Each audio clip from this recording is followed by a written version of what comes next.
לנאום שלי קראתי ציונות 2.0, ואולי טוב שהוא האחרון, תכף תבינו למה.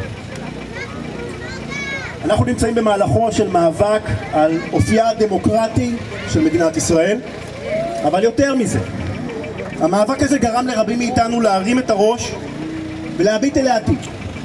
והמאבק הזה יציף את פני השטח שורה של תהליכים, כפי שזיהה בחוכמה רבה יאיר גולן, שבעוד שנים לא רבות עלולים לשנות לא רק את אופייה הדמוקרטי של מדינת ישראל, אלא גם את אופייה התרבותי.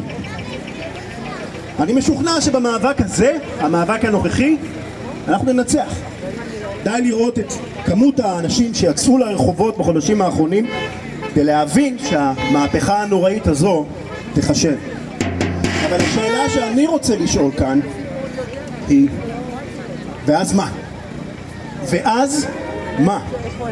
הרי התהליכים שתיאר יאיר גולן לא יעצרו מעצמם, ואם אנחנו נמשיך ללכת באותו המסלול שצעדנו בו עד היום, יש סיכוי יותר מסביר, אולי אפילו כמעט ודאי, שנמצא את עצמנו עומדים כאן, בצומת הזו, שוב פעם, בעוד 10 או 20 שנה, והפעם לא בטוח שננצח.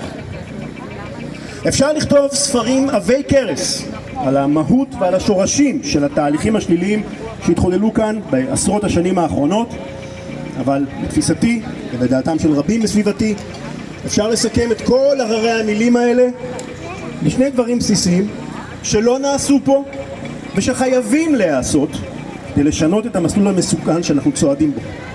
הראשון הוא הפרדת הדת מהמדינה,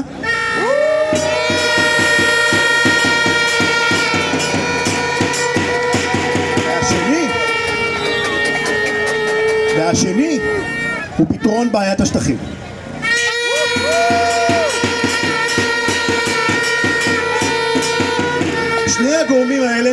שני הגורמים האלה הם לדעתי שורשיו של האיום מולו אנחנו מתמודדים היום, וכמו שלולית מים שלא ייבשו אותה וממשיכה להוות בית גידול פורה ליתושים, כל עוד לא נשכיל לפתור את בעיות השורש האלה, התהליכים האלה לא יעצרו ועתידה של ישראל ימשיך להיות בסכנה.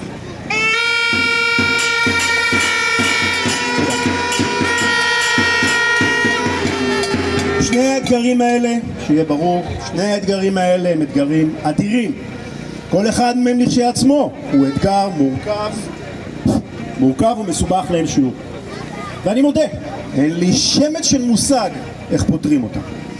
אבל דבר אחד אני כן יודע.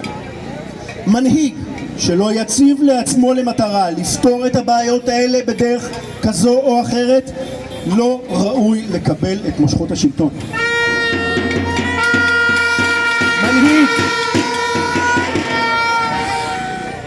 מנהיג שאין לו את האומץ לעשות את מה שנדרש לעשות כדי להבטיח את עתידה של ישראל כמדינה דמוקרטית וליברלית, לא ראוי להיקרא מנהיג.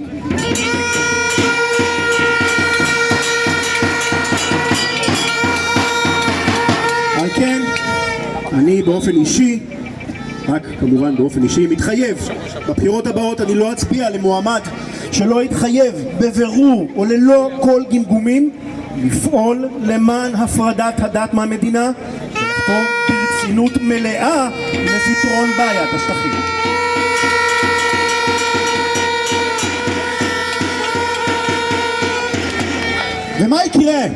ומה יקרה אחרי שנפתור את הבעיות האלה? כן, זו פנטזיה, אני יודע. זו פנטזיה אולי כמו מדע בדיוני. כמו מדע בדיוני שאולי שמעתם עליו בהזדמנות כלשהי. אלט נוילנד של הרצל. זה גם היה מדע בדיוני.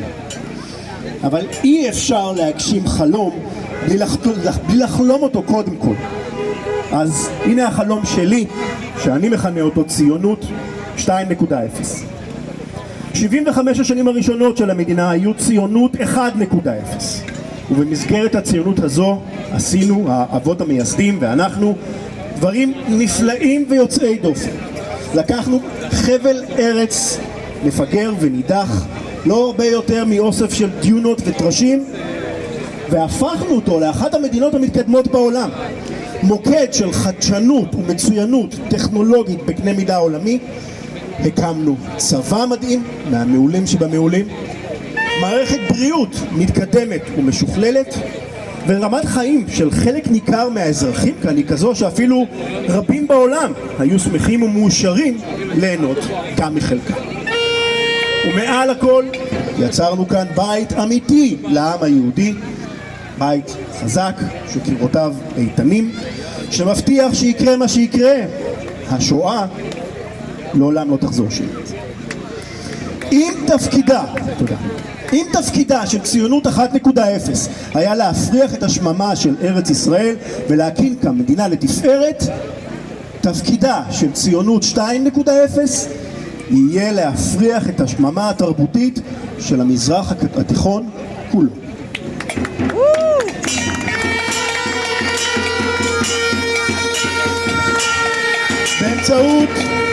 באמצעות הטכנולוגיה והעושר החומרי והתרבותי שלנו, בשילוב היתרון הטבעי של היותנו בשר מבשרה של התרבות המזרח תיכונית וההיכרות העמוקה שלנו עם המנטליות של העמים מסביבנו אחרי עשרות שנים של חיים ביחד, אנחנו יכולים להיות אלה שנביא את בשורת ההשכלה והמודרניות לעמים שמסביבנו.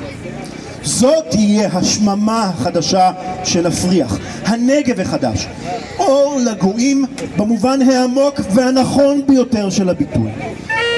מאות מיליוני בני אדם חיים מסביבנו בעוני, בבורות ובסבל, ולנו, הישראלים החדשים, יש את הכלים ויש את היכולת להוביל אותם אל המאה ה-21.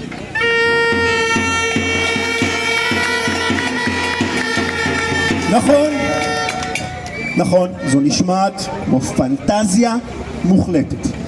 אלו בסופו של דבר האויבים שלנו, לפעמים האויבים המרים ביותר שלנו. איך בכלל אפשר לדמיין חזון אוטופי של מזרח תיכון חדש שכזה?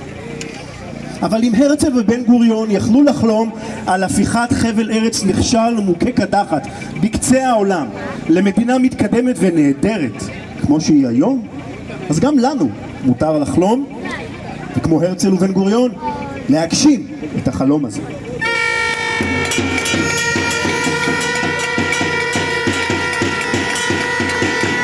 זה החזון של ציונות 2.0, וזה העתיד שאנחנו יכולים להשאיר לילדינו. לא עוד סטטוס קוו מזיק וחסר תוחלת, אלא עתיד מפואר שבו ישראל הופכת להיות מגדלור בוהק ומתווה את הדרך לשינוי עמוק וחיובי בעולם שסביבנו. תזכרו את זה בפעם הבאה שאתם יוצאים להפגין נגד ההפיכה המשטרית. תודה רבה.